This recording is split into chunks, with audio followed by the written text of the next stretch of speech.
Good morning and good day to you.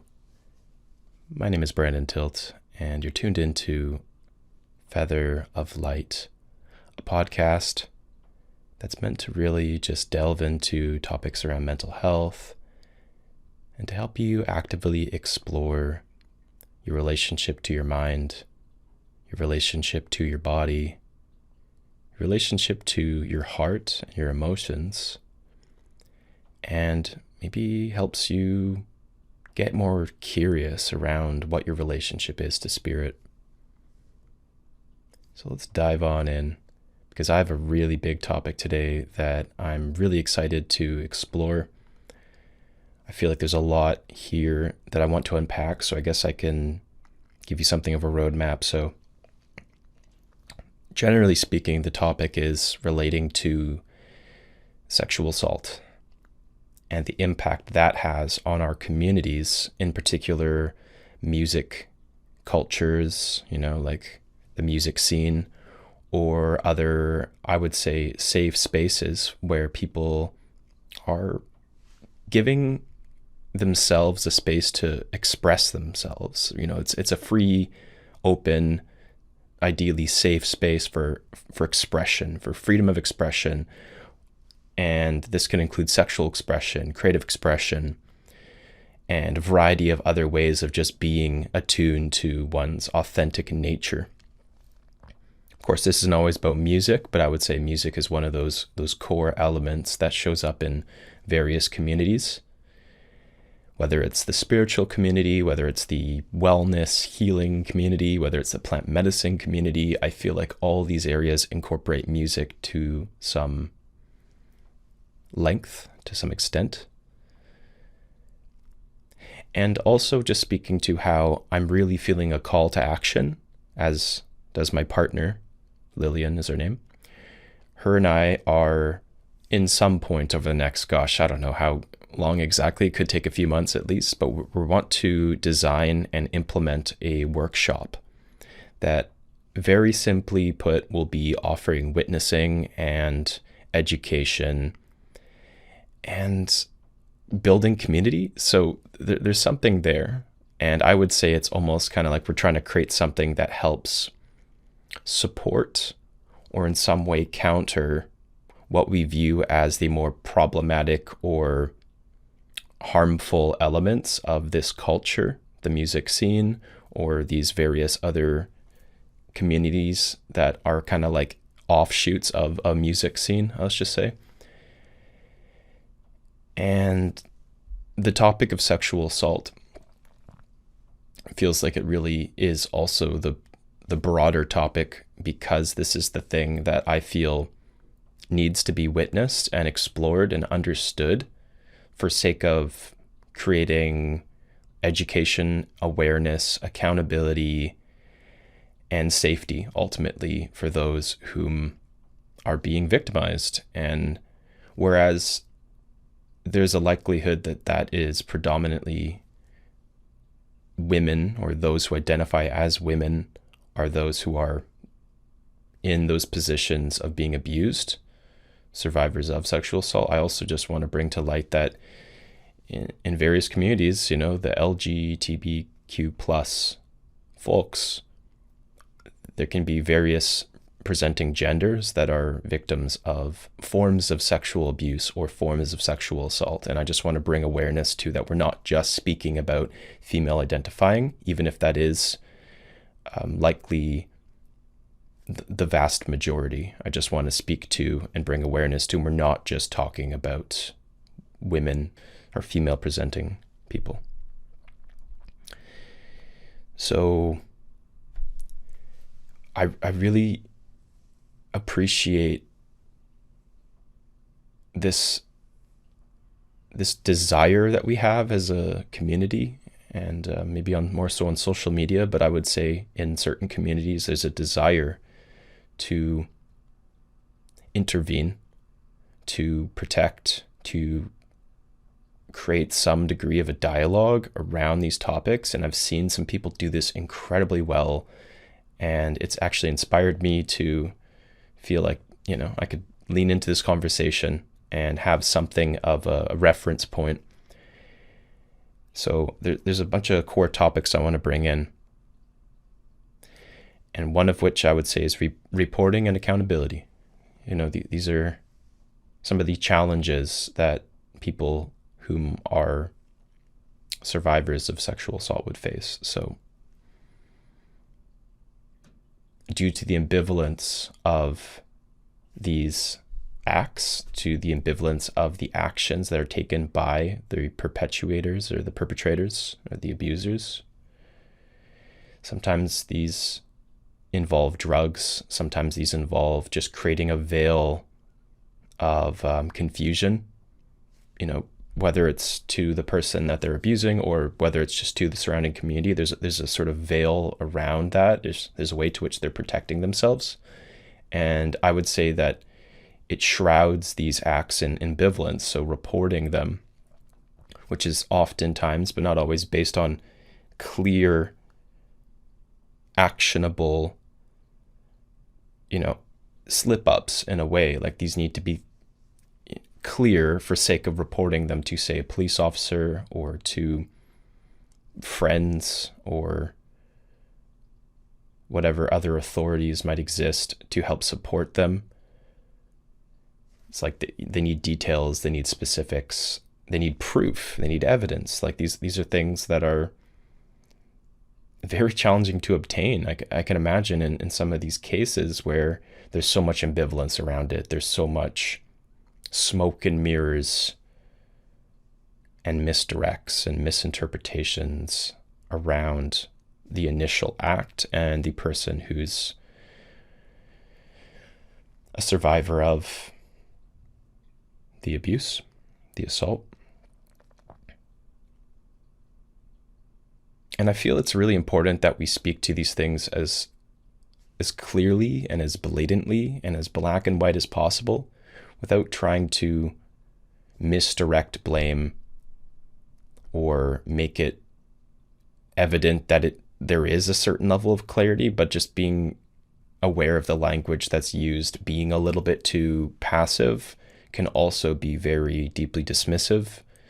And that's one of the things I think I'm going to need to really become more aware of if I'm creating these spaces and facilitating these conversations. And I'm open to being taught, really open to being taught, is the use of language and how that could create further challenges for people being witnessed, how that could discriminate or misinterpret the experiences of some individuals.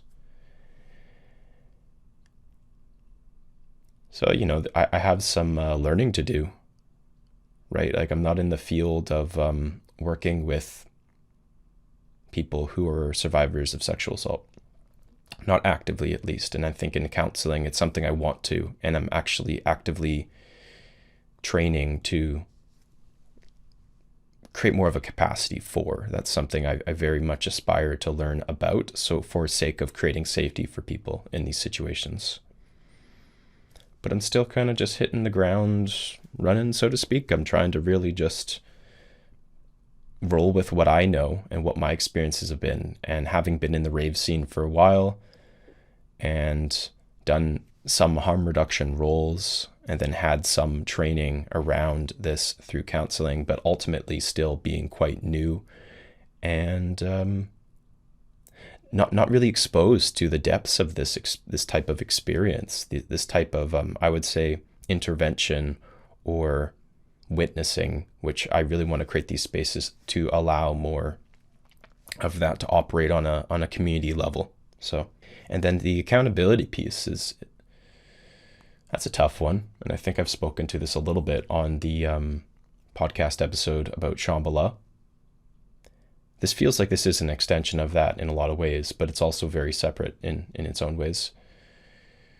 It's like, how can we hold people accountable on a community level, recognizing that there's a lot of ambivalence and there's a lot of interpretations and there's biases from both sides. Maybe there's a male who doesn't want to see other males as doing certain things. Maybe there's a female that doesn't want to see other females in a certain light, and recognizing that based on our experiences, based on our background, based on who we consider allies, or based on who we consider the perpetrators, and maybe speaking to that experience in the way that we consider what's happened.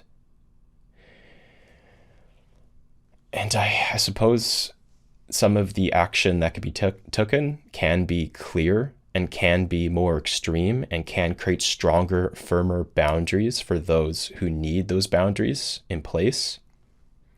And that's where I would say, speaking to event holders, maybe like creating workshops for those who are leaders in the communities and allowing them to continuously educate themselves.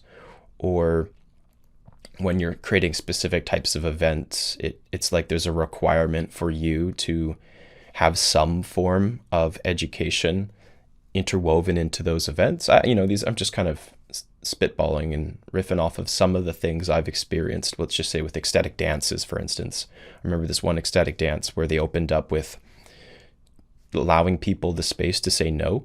Like that was the one of the opening activities, was just practicing saying no.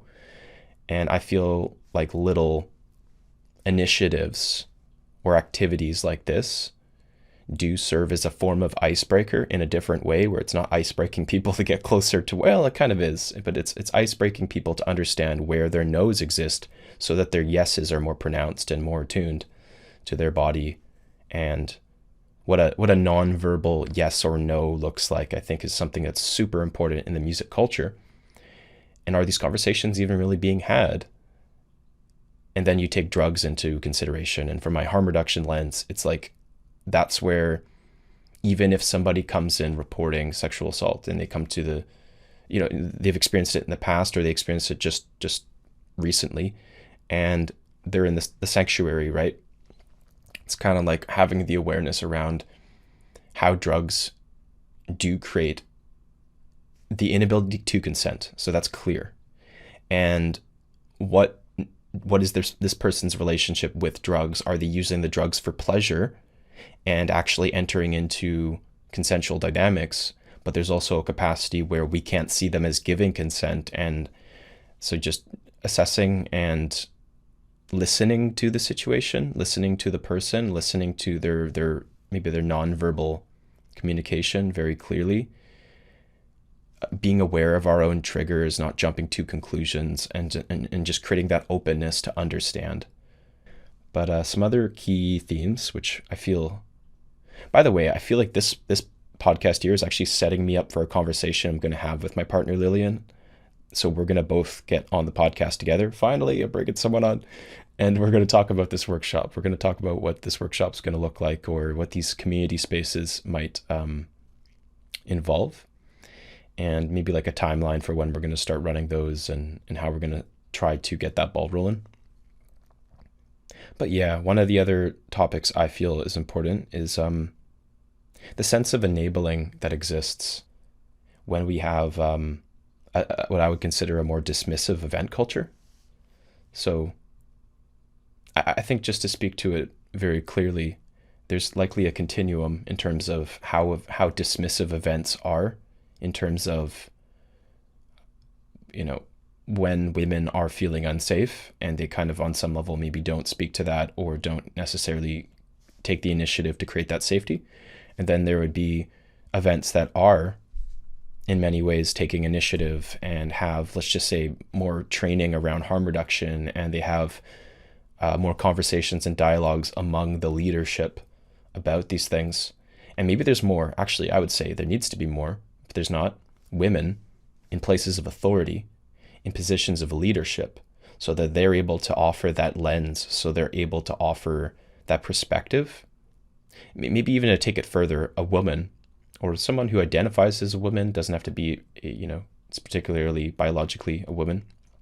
But I would say there's room for all different expressions of gender. But in these positions of leadership, someone who has the perspective of a woman, who also has training in harm reduction, and maybe has various other forms of, I would say, what are assets.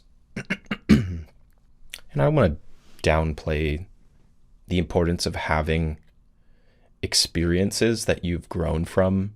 Like, I don't want people's experiential knowledge to go underplayed or downplayed when I'm talking about what prepares a person to be an effective facilitator or leader in these communal spaces. I feel like having certain skill sets is important, like communication, conflict resolution, self-awareness, harm reduction, like knowledge of what harm reduction is, maybe having the capacity to hold space for challenging conversations and not jumping into emotional experiences. So like these are skills that I would see balanced, embodied leaders just having developed over the years. But I don't think it's necessarily like you need to have a credential. Although those would be an asset, I don't feel like that's entirely, like, that is more valuable than, say, somebody who has the lived experience and has really been in these communities and developed these skills over time. And so I just want to really recognize that it's not just about a credential necessarily, whereas I would say oftentimes if you have that lived experience, you'll be drawn towards getting that credential, but it's not always like you need that necessarily to be what I consider a impactful leader in these types of roles. And look into my notes here. I really want to take a moment to consider what it means to be in integrity, or if you feel like there's a lack of integrity, of upholding what I'd say are cultural values within a particular event scene or within a series of a type of ceremony or circle, and recognizing that I spoke to how at Shambhala, they did have a event culture present, right? You know, the Shambassadors tried to embody it. The harm reduction and other staff members certainly do their best. And then it's like up to each patron, it's up to each participant to understand the code of conduct and to uphold these values that are the Shambhala music scene.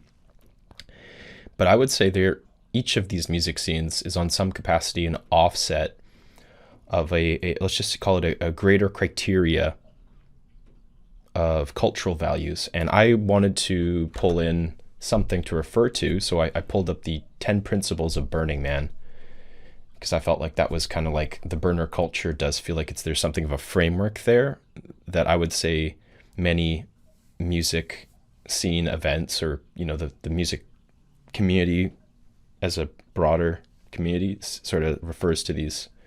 So just looking at these 10 principles of Burning Man.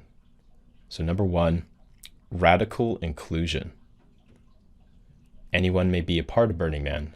We welcome and respect the stranger. No prerequisites exist for participation in our community.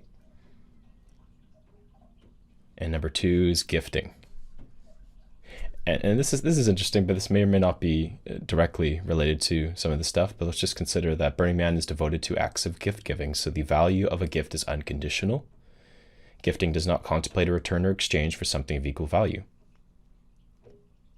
Maybe that's more kind of like reciprocity and energetic exchange. But anyway, number 3 is decommodification.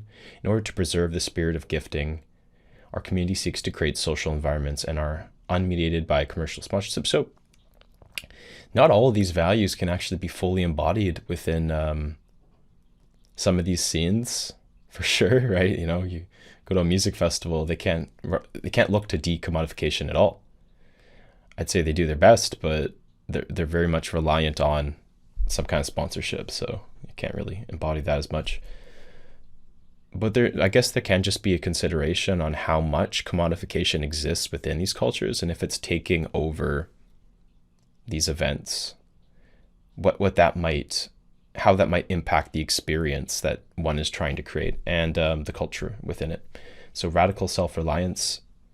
So it says that It encourages individuals to discover, exercise, and rely on their inner resources. So being maybe self-responsible in ways. Radical self-expression arises from the unique gifts of the individual. No one other than the individual or a collaborating group can determine its content. It offers a gift to others. In the spirit, the giver should respect the rights and liberties of the participant. I think this one's really important to recognize how this connects to these groups that we want to create and how consent operates, and how I was looking to, and I'll get it to in more depth in a bit, but the consent wheel, I believe it's called, the wheel of consent, and how it does speak to how there is a way to which an action and a gift is different from when someone presents an action and receives a gift. And there's this process of gift giving and receiving, and how that can be, I would say, seen as when one is expressing something. There needs to be a certain level of respect to the rights and, they say, the liberties of the participant. So there's a certain way of gift giving. And I would say that there's a certain way of receiving one's expression or giving one's expression that is sort of, there's some awareness being brought to that. And I think it's explored a lot more in the Wheel of Consent. So just tying that in a bit. And then communal efforts. So our community values create cooperation and collaboration. Our community values create cooperation and collaboration. I think actually what they're speaking to is our community values creative cooperation and collaboration. Creative cooperation, artists collaborating, and we strive to produce and promote and protect social networks, public spaces, works of art, methods of communication that support such interaction. Yeah, so they're really trying to strive to create a strong creative community. And civic responsibilities, we value civil society. Community members who organize events should assume responsibility for public welfare and endeavor to communicate civic responsibilities to participants. They must also assume responsibility for conducting events in accordance with the local, state, and federal laws. And then leaving no trace. Our community respects the environment. We're committed to leaving no trace. Clean up after ourselves. Leave places in a better state when we found them. Participation. Our community is committed to a radically participatory ethic. We believe that transformative change, whether in the individual or in society, can occur only through the medium of deeply personal participation. These are interesting. These to me feel like they kind of broaden the conversation around some of the challenges that I've spoken to that feel like I can really only see them from the one lens. It kind of sees a lot of the conversations and the context around how these things can be creating safety for people, how self-expression is valued and honored, how artistic integrity and collaborations are encouraged. But then at the same time, I would say the extreme of these things, or when these things aren't really honored and are taken to the extreme, this is where I'd see there can be environments where these very concepts, these very, what do they call them, principles, can actually be, in a sense, used as a justification for abuse. Not that they necessarily are in most cases, but I can see right away how many of these principles can be upheld with integrity and can be upheld in a balanced and integral way, or they can be, in a sense, used to justify somebody's own expressions or, on some level, harmful actions. So anyway, just considering that as a point. So participation, and now immediacy is the last one. Is immediate experience is in many ways the most important touchstone of value in our culture. We seek to overcome barriers that stand between us and a recognition of our inner selves, the reality of those around us, participation in society, and contact with a natural world exceeding human powers. I love that. No idea can substitute for this experience.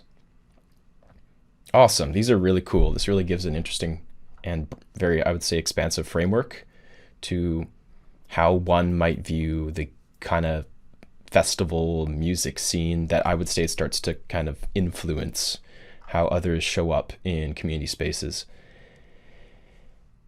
And I definitely feel there is a way to which these ideas can be in some way misinterpreted or can create challenges for those who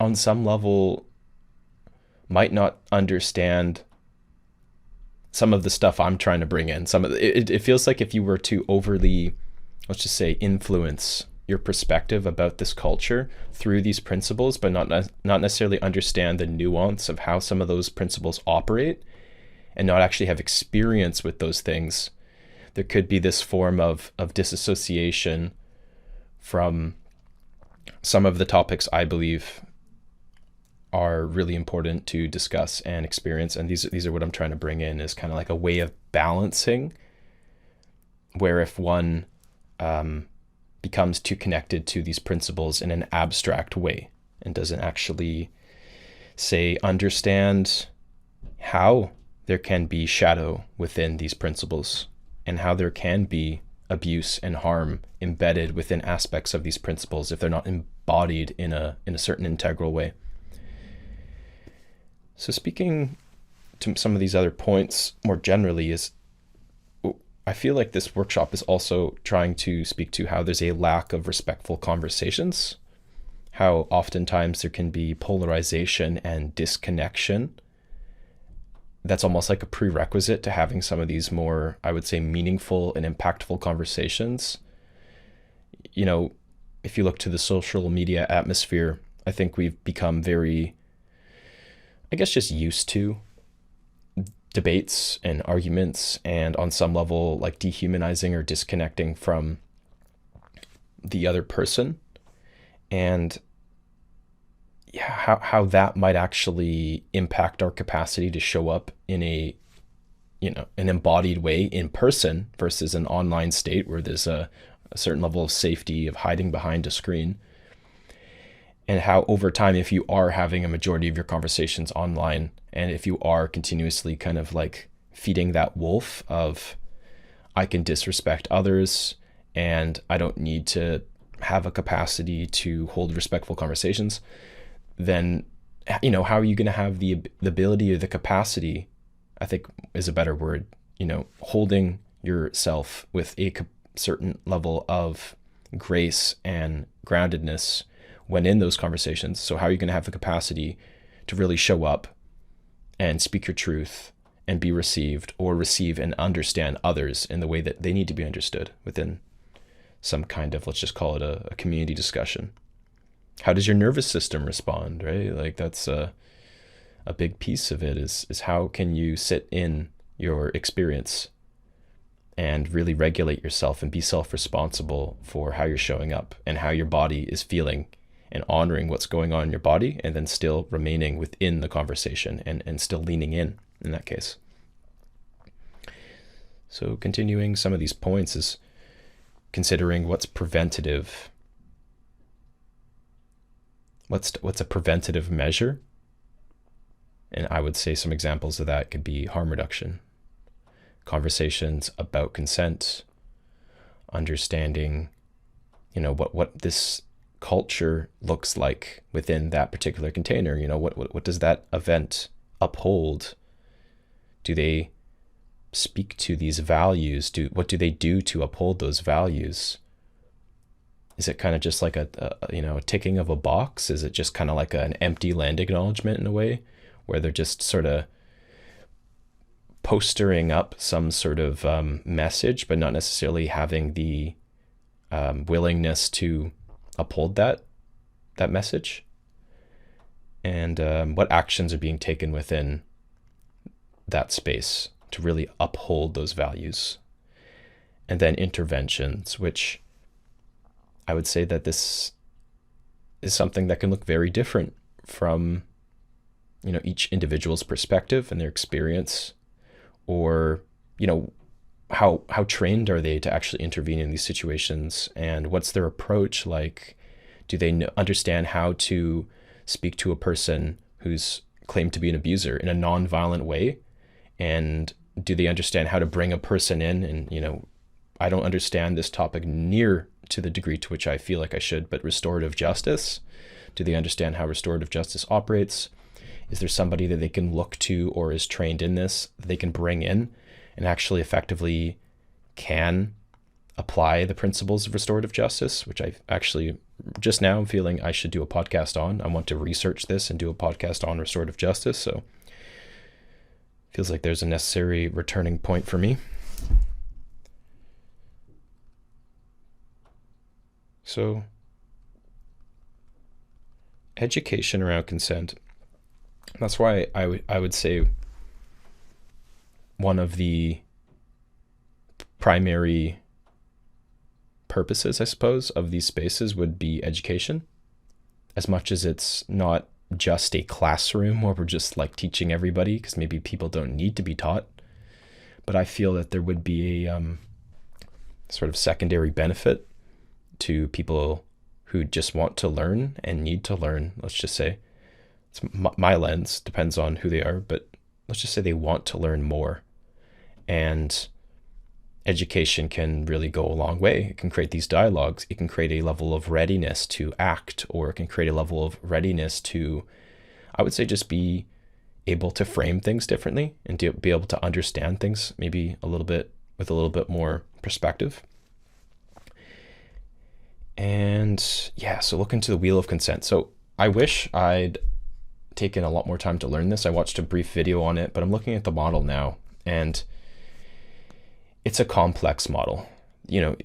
There's people who offer workshops on this, and I recommend, if you're curious of what the wheel of consent is, please look it up on YouTube.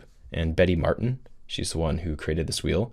She has a great 6-minute video, but it really just talks about how these 4 quadrants within this wheel, and it's about, there's basically 4 different ways to which a person shows up when they're asked these 2 questions. How do you want me to touch you?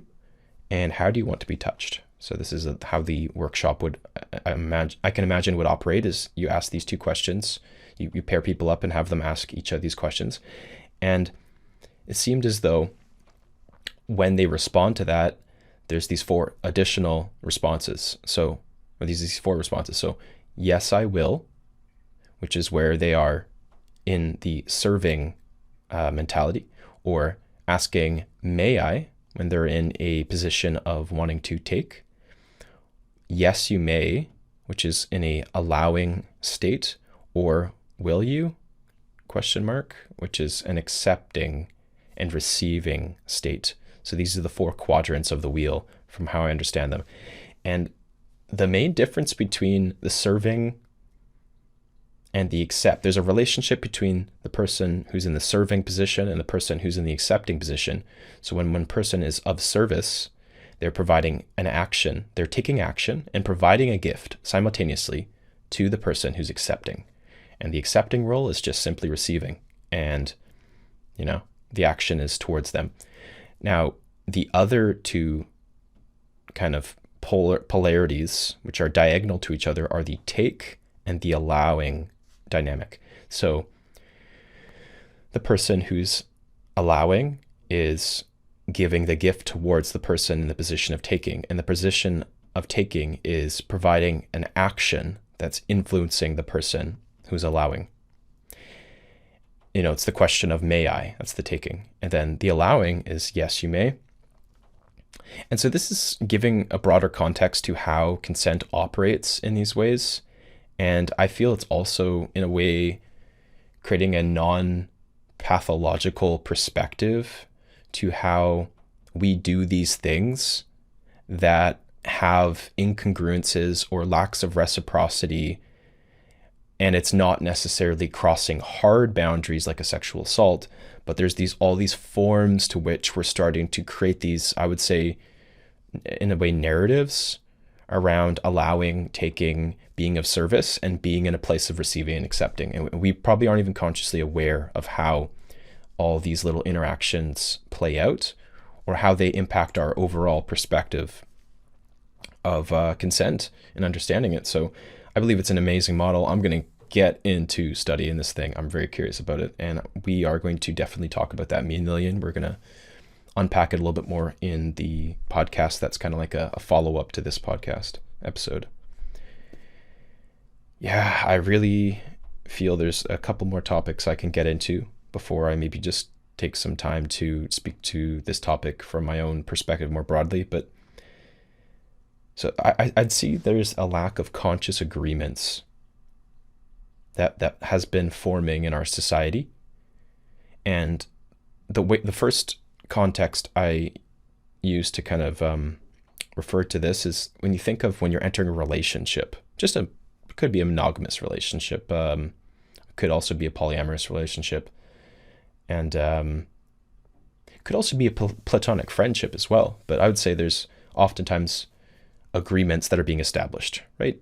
This is how we show up for each other. This is what our friendship looks like. This is what we are to each other. Someone asked the "what are we" question. This is what we are to each other. This is how we provide value, and this is how we meet each other's needs. This is what love looks like to me. These are often unconsciously agreed upon things, terms in a way. But then if you have the, I would say the education or the experience, you might start to bring conscious awareness to these agreements. Be like, I want to set agreements. What are our agreements for a relationship? In polyamory, I think it's very, very important. So to those whom are exploring those dynamics, and you're probably familiar that making conscious agreements is very helpful. Creates, I would say, a lot more safety than those who enter into these unconscious agreements, because in a way you're giving people a clear choice. And I really feel that this is relevant to this discussion around consent, because you're presenting a clear choice to another person. These are the agreements. These are what I'm, to the best of my ability, these are the factors that influence that person's ability to say yes or to say no, or to negotiate those agreements. And I feel like that is not in every case, but in most situations, there's an ability to say yes, to ability to say no, or an ability to say, let's talk about it based on my no, or yes, and I feel like there's something that you need to include to really feel aligned with that yes. And I suppose just asking yourself, have I consciously agreed to the quote unquote terms of friendships that exist within your life, or relationships that are meaningful to you? Or maybe in family dynamics, there's a lack of ability to choose in many of these ways. I don't know if we actually have the autonomy or the freedom to create conscious agreements within family dynamics. They might just be imposed upon us, and that's just kind of how things are in some family dynamics. And ceremony. So I love this idea of, I feel it's really important to recognize when and where to term something a ceremony. And the reason I feel like these workshops could be workshops at times, but also could lead to spaces of ceremony, is because the concept of decolonization feels like it's connected to this in a way. So how does the topic of decolonization play into creating spaces for people to be witnessed and accepted and understood, and creating dialogues, I would say balanced dialogues around maybe just considering the nature of communication or connection? I was listening to this podcast that explored a lot of different incredible topics, but one of my takeaways was that we have to consider how language in many ways is perpetuating colonization, and how the way we use the English language actually filters out very meaningful efforts at connecting with the land, at connecting with other people, at having a diverse perspective that considers others. And, I'm not a expert at this. I probably am not perfectly applying this principle either, but really made me consider how language is really impacting our ability to understand or be open to the experience of other people. And just by the nature of the words we choose, it's kind of like an extension of the thought process we have and the underlying energy that we're trying to embody through those words. And how, on one hand, the information we consume or the algorithms that are being fed to us in some way are creating the foundation for how our thought process becomes the words we speak. So what we speak is the result of, let's just say, for instance, the words other people are using or the way they talk. All these influencers, even podcasters, right? Unconsciously we start to kind of receive some of their language or the way they speak, and we're so dramatically influenced by these things, but I don't think we're consciously aware of it for the most part. And then as we adopt these, let's just say, thought patterns or speech patterns or beliefs from algorithms from all these different external sources, this starts to create essentially the unified perspective or the unified language model that we use to see the world. And how, if we're looking at it in what they refer to as, I believe, a monoculture perspective, there's this way to which we're becoming increasingly less inclusive. We're becoming increasingly more rigid in the way we view the world. And even just by means of the language that we choose to use, we're filtering out the experience of the land, of nature, of a diversity of different cultural experiences. We're filtering out the wisdom and the traditions and the way of being of various indigenous traditions. And so there's something there that I feel like we're trying to cultivate. I don't know necessarily exactly how to apply this right off the bat. I feel like there's just something there about the intentionality of the language that we use and creating dialogues that have openness and creating and facilitating ways for people to understand each other more deeply and not feel like there's a defensiveness or a divisiveness or a disconnect. Even if there is a charge within the body, teaching maybe or facilitating the experience of people regulating their nervous systems and moving through these conversations in a intentional way, allowing people to be self-responsible, of course, but also trying to really actively create safety within how those dialogues are created.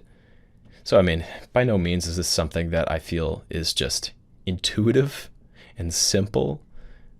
It's not like this is the same format of conversation that most people would have, but I also feel if we learn about, say, nonviolent communication as a kind of a framework to look back to return to, or maybe just understand more about how language can be applied in council, in group discussions from an Indigenous lens, I feel like these are ways to which there can be more safety created within these conversations if we really slow down and consider the nature of how our words are vibrations. And those vibrations are creating the energetic container. They are influencing the energetic container and collectively, collaboratively creating the frequency of that container. I feel like there's something very beautiful that can be accomplished and achieved. And there's a kind of hope that I feel, there's a kind of optimism that I really feel towards like-minded individuals creating that space and really actively reflecting on how to better that space. So there's something here that I feel is doable. And me and my partner have talked about this for a while, and the more I learn about it, the more I research it, the more curious and excited I get. So stay tuned. Me and Lillian are going to drop into a conversation this week talking about this workshop idea, why we feel it's necessary, and how we can go into it, what kind of tools we want to introduce, and how we can approach it from a, I would say, a de-colonial perspective, or using language that doesn't perpetuate further division. And yeah, there's a way to which we want to create that containment, but also have it be a form of community co-creation. And I'm actively learning as I go. I feel like I'm really quite interested in how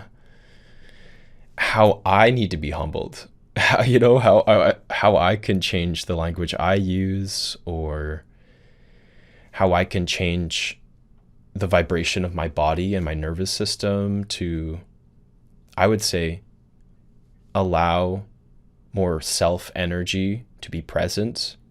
And maybe if there are certain protector parts that come in, I can just bring attention to them, as I've done a couple times in this podcast, if you're following. But I feel like that's something that I want to learn more about, and I'm definitely open to learning more about. So thank you for tuning in, as always. I appreciate anyone who takes the time to listen to these and is open to reflecting and exploring and growing with me. And as always, if you're interested in working with me, I have available spots for counseling, and the group spaces are going to be rolling. We got the parts work group rolling. If you're interested, please check out the Facebook page, Nurturing Our Parts. Hope you have a great rest of your afternoon. Take care for now.